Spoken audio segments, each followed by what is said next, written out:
इन किसानों का जो इस वक्त पंजाब में मौजूद हैं, इनका डर मुंबई में ज्यादा है। और क्या है वो आपने बता ही दिया, उद्योगपति, कि इनकी जमीनें हड़प ली जाएंगी, उद्योगपति जो हैं वो सारा का सारा एग्रीकल्चर पर कब्जा कर लेंगे। कैसे आप इन लोगों को समझाएंगे? ये जो किसान कनेक्शन है मुंबई का, ये थोड़ा खौफनाक है।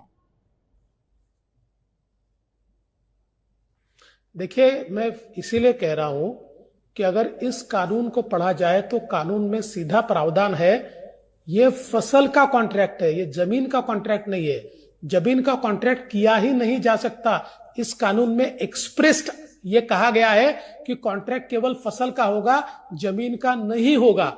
और महाराष्ट्र में अगर 14 सालों में एक भी किसान की जमीन इस कानून से हड़पी नहीं गई, तो पंजाब के किसान की क्यों हड़पी जाएगी भाई? जब इतना एक्सप्रेस्ड कानून में लिखा हुआ है कि ये कोई लैंड लीजिंग का कानून नहीं है, ये कॉन्ट्रैक्ट फार्मिंग का कानून है, इतना स्पष्ट लिखा गया है। और जब ये एक्सप्रेस प्रावधान है कि कोई लैंड ट्रांसफर ही नहीं हो सकता है, तो मुझे लगता है कि डर फैलाया जा रहा है, डर बैठाया जा रहा है। कुछ ये लोग कौन है जो डर फैला रहे हैं, पैदा कर करके ये लोग कौन है जो भ्रम फैलाने की कोशिश कर रहे हैं? क्योंकि अब किसान आंदोलन में अलग अलग लोगों की एंट्री हो गई है। दो प्रकार के लोग, देखिए, 2 प्रकार के लोग इसमें दिखाई पड़ते हैं। एक, जिनको कृषि मंडियों की मोनोपोली से फायदा हो रहा था, जिनके अपने बिजनेसेस ये कृषि मंडियों की मोनोपोली के कारण चल रहे थे, ऐसे लोग हैं। दूसरा, इसमें विपक्ष की नीति दोगली है। कांग्रेस जैसी पार्टी 2019 के अपने घोषणा पत्र में कहती है, हम अगर चुनकर आए तो हम लोग एपीएमसी रद्द कर देंगे, और अब जाकर उसके खिलाफ आंदोलन करती है।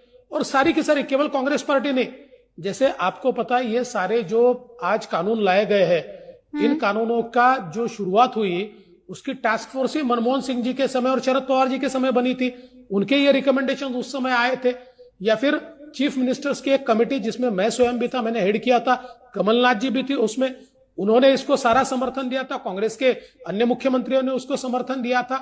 तो कुल मिलाकर राजनीति हावी हो रही है। और कुछ लोगों को यह लगता है कि मोदी जी की सरकार के खिलाफ करप्शन का मामला नहीं मिलता, मोदी जी की सरकार के खिलाफ हम लोग कोई विकास के मामले में compete नहीं कर सकते। तो कहीं ना कहीं एक अराजकता का माहौल तैयार करे, परिस्थिति तैयार करे, लोगों में संभ्रम तैयार करे।